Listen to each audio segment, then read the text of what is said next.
Hello, my name is Patrycja Rozwora, and you're listening to Kitchen Conversations. This podcast aims to open up the mysterious and vague Eastern Bloc to a broader audience. For each episode, I'm inviting one artist or researcher, and together we explore their relation, interest, and urgency to create within the framework of the post-Soviet sphere. Here, I also wanted to thank everyone for listening and supporting this podcast. It's very rewarding to see that with every episode, the community is growing, which was, of course, the whole point of this platform. If you are a regular listener, you might want to check out my Patreon page, where you can support my work and help me develop this amazing but time-consuming project. You can do that on patreon.com/kitchenconversations.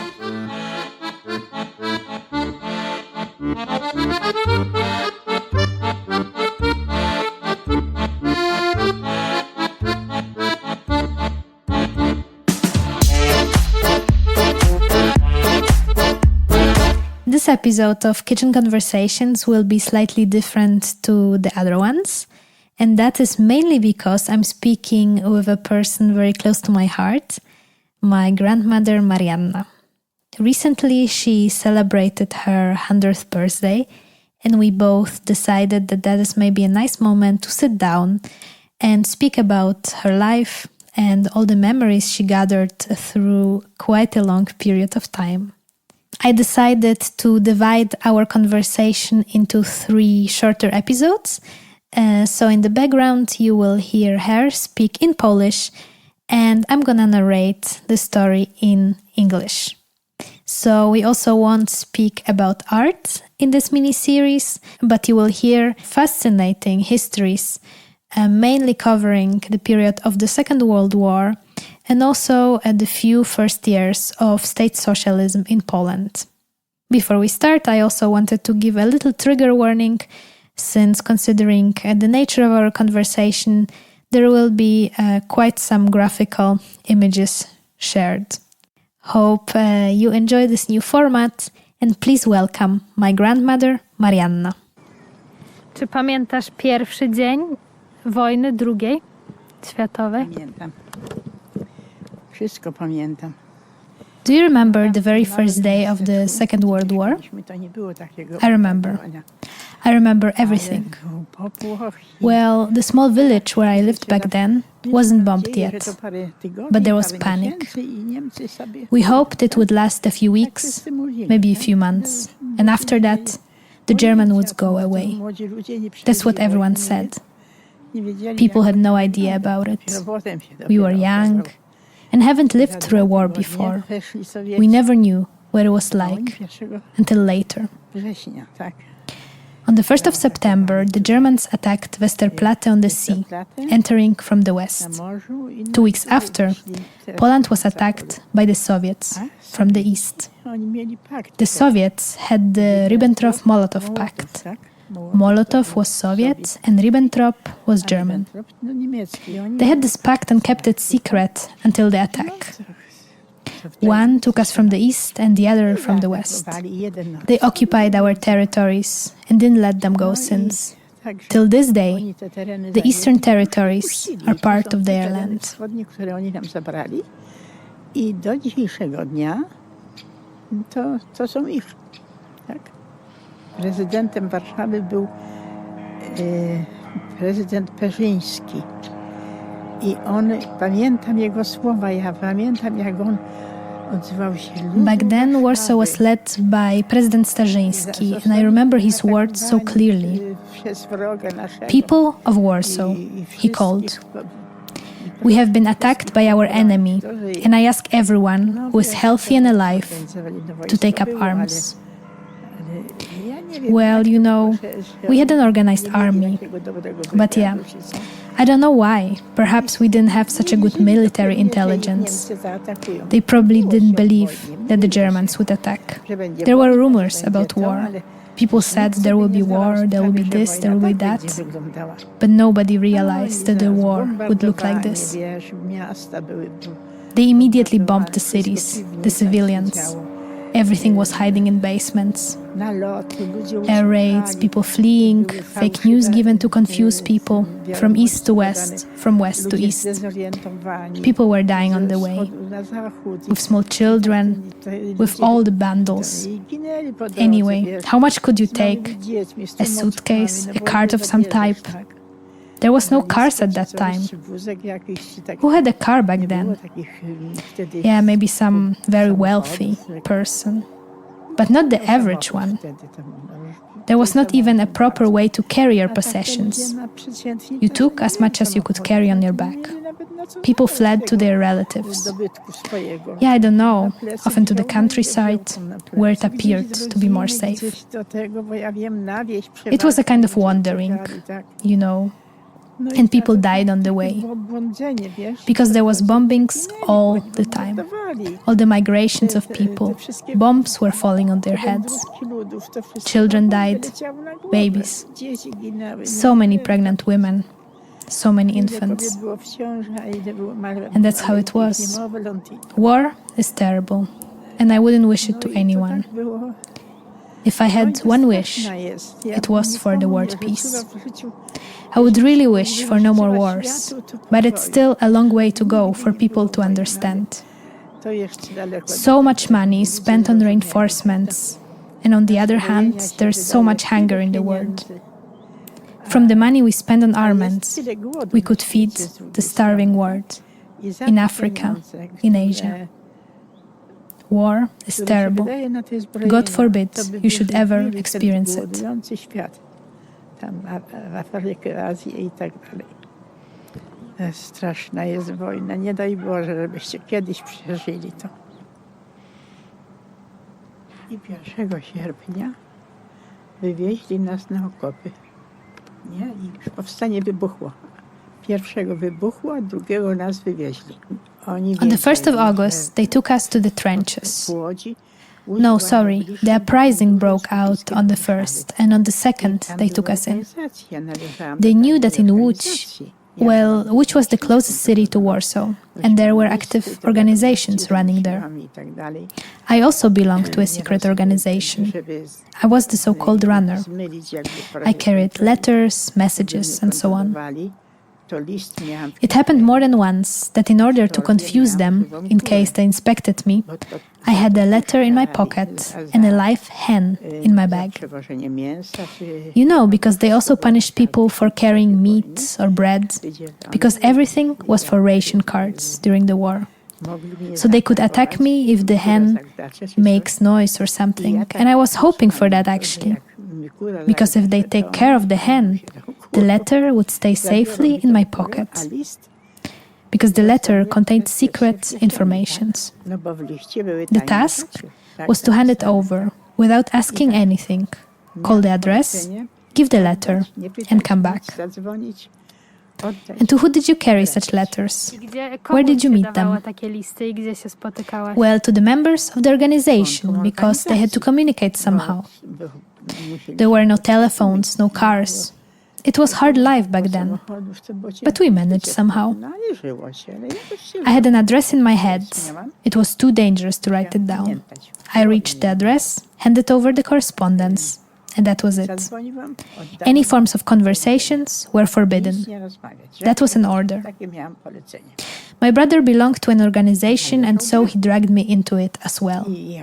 They needed me, you know, a young girl. You know, I always looked even younger than I really was.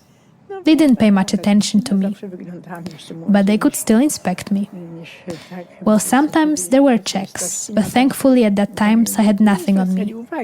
In the trams, for example, they searched us on our way to work. No czasem były kontrole, ale to były kontrole wtedy, kiedy akurat nic nie miałam przy sobie. W tramwaju na przykład wpadł taki i kontrola była. No to ale no, wtedy to było i się jechało do pracy i to. Ach, jeszcze ciekawostka, że były wagony dla Polaków i dla Niemców. Oh, another interesting fact. Each tram consisted of separate wagons for Poles and for Germans. The first carriage was only for the Germans, and the second and third for the Poles. Wierszyk taki.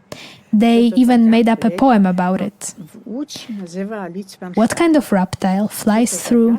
Oh yeah, because Łódź, ghetto, was called Litzmannstadt. A ogon tłusty. What kind of reptile flies through Litzmannstadt? Its head is empty and its tail is fat. So the front was usually empty because there weren't that many Germans. However, the second and third wagon were always overcrowded. The trams had uncovered platforms and everyone was hanging around the tram like grapes. People would jump into the tram on the run whenever it slowed down around a square or something. They would jump and hang on the buffers in order to get to work. I się wieszał tam na buforach, gdziekolwiek, żeby się tylko dostać do pracy. I jak oni złapali kogoś takiego, to torturowali, prześladowali tego. So when they caught someone working for the organization, they tortured them, persecuted them. Not everyone could stand it, so they betrayed. You had to organize everything in such a meticulous way. And there was also this Stefan, who was visiting us. His name was Karpiński. He lived nearby and was a friend of Mundek, my brother. And he also belonged to the organization. And one day, they caught him. Somehow, I don't know how and where they caught him, but apparently had something of value with him. They caught him and deported to Auschwitz.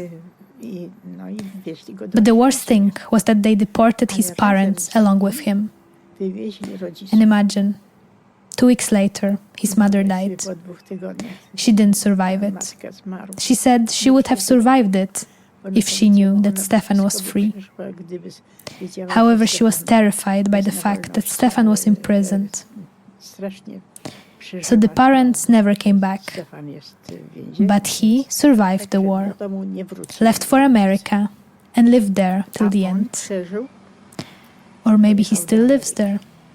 No, probably not.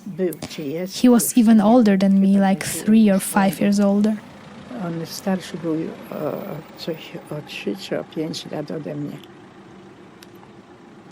So that was Stefan, a crush of mine. Jeszcze ci powiem o samym powstaniu, jak Sowieci nas wystawili frontem do tyłu, tak? But let me also tell you about the uprising itself, how the Soviets put a knife in our back. When the uprising broke out, the Soviets were already on the other side of the Vistula River. They were already coming here. And that's why the uprising broke out on the 1st of August. Because Poles were counting on the Soviets to make a move, to give them a helping hand, to join the fight and to liberate Warsaw. The Poles were ready, waiting with the Polish banners, wanting to be the first to hang the Polish flag over Warsaw. But the moment Stalin found out about it, he ordered his army to stand still and don't move a meter farther. So that was the moment when the Germans could finally enjoy themselves. Hitler gave an order to destroy Warsaw so it disappears in the ground. Demolish it completely. And that's what happened. So many people were bombed.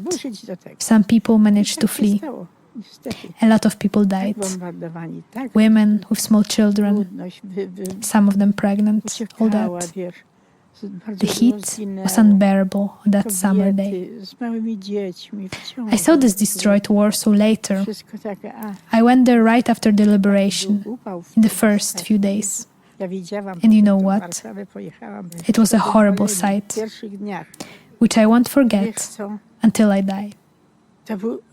Such a city, such a beautiful city. All those old historic districts, the old town, everything completely destroyed. Some parts on the other side of the Vistula River survived, but here, on this side, everything was ruined, crushed into stones, just like Stalin and Hitler wanted. They did it to us together. You see what kind of friends we had? We have. Till this day, I don't believe a word they say. The Soviets, the Russians are our enemies. not the people, but the government. Rosjanie są naszymi wrogami. Nie naród, tylko rząd. Bo Putin to Putin. Putin is Putin. Today he's there, tomorrow he might be gone. Może nie być, ale But he's been sitting there for so many years, and who knows how much bad he can still ile do. jeszcze złego zrobi. Well, it's a totalitarian system. Tak? It's a fake To jest democracy. taka udawana demokracja. Yes, he's so fake. He's such a hypocrite. Obłudnik, He on pretends wydaje, that wszystko jest w everything is porządku u fine. niego. After all, he occupied Ukraine just to protect himself. And Crimea also belongs to him, right? I was only surprised that when Crimea was attacked, the world was silent. Now the world is starting to speak about it, but it's too late. He won't give back Crimea. And now there are fights around there. I mean, he says that it's not the Russians, that it's the local people who rebel because they want a better life. What a hypocrisy, what a falsehood. Żeby było inaczej i dlatego się buntują. No widzisz, jaka obłuda, jaki fałsz.